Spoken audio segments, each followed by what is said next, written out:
Item ಯಾವುದೇ ಇರಲಿ try ಮಾಡಿ ಆಚಿ ಚಿಕನ್ ಮಸಾಲಾ. ಆಚಿ ಚಿಕನ್ ಮಸಾಲಾ. ಮಹಾರಾಷ್ಟ್ರದ ಪಶ್ಚಿಮ ಘಟ್ಟಗಳಲ್ಲಿ ಮಳೆಯ ಅಬ್ಬರ ಹೆಚ್ಚಾಗಿದೆ. ಶಿರೋಳ ಭಾಗದಲ್ಲಿ ಸಂಪೂರ್ಣ ಜಲಾವೃತ ಅನ್ನುವಂತಹ ವಾತಾವರಣ ನಿರ್ಮಾಣ ಆಗಿದೆ.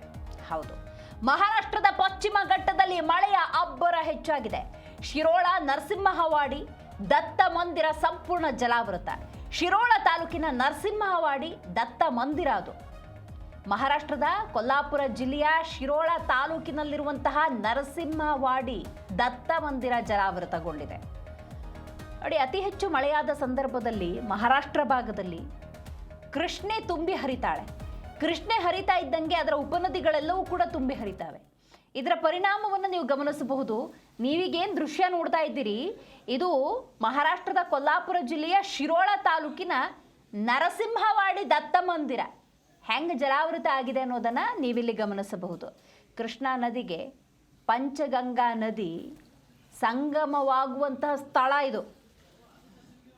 ಭಾಗಶಃ ಮುಳುಗಿ ಹೋಗಿದೆ ಈ ಮಂದಿರ. ಅಲ್ಲೂ ಕೂಡ ಭಕ್ತಾದಿಗಳು ಬಂದು ದೇವರ ದರ್ಶನವನ್ನು ಪಡ್ಕೊಂಡಿದ್ದಾರೆ. ನೀವು ಆ ದೃಶ್ಯಾವಳಿಯಲ್ಲಿ ಗಮನಿಸಬಹುದು. ಹೀಗೆ ಏನಾದರೂ ಮಳೆ ಮುಂದುವರಿತು ಅನ್ನೋದಾದರೆ ನೋಡಿ, ಅರ್ಧ ತುಂಬಿ ಹೋಗಿದೆ, ಜಲಾವೃತಗೊಂಡಿದೆ, ಪೂರ್ತಿ ಮುಳುಗಡೆಯಾಗಬಹುದು ಅಂತ ಕೂಡ ಹೇಳಲಾಗ್ತಾ ಇದೆ. ಅತಿ ಹೆಚ್ಚು ಪ್ರಮಾಣದಲ್ಲಿ ಮಳೆ ಏನಾದರೂ ಮುಂದುವರಿತು ಅನ್ನೋದಾದರೆ ಬಹಳಷ್ಟು ಸಮಸ್ಯೆಗಳಾಗಬಹುದು. ಇಂತಹ ಸಂದರ್ಭದಲ್ಲೂ ಕೂಡ ಭಕ್ತರು ಯಾವ ರೀತಿ ಬರ್ತಾ ಇದ್ದಾರೆ, ಭಗವಂತನ ದರ್ಶನವನ್ನು ಪಡೆದುಕೊಳ್ತಿದ್ದಾರೆ ಅನ್ನೋದನ್ನು ನೀವೀ ದೃಶ್ಯಾವಳಿಯಲ್ಲಿ ಗಮನಿಸಬಹುದು.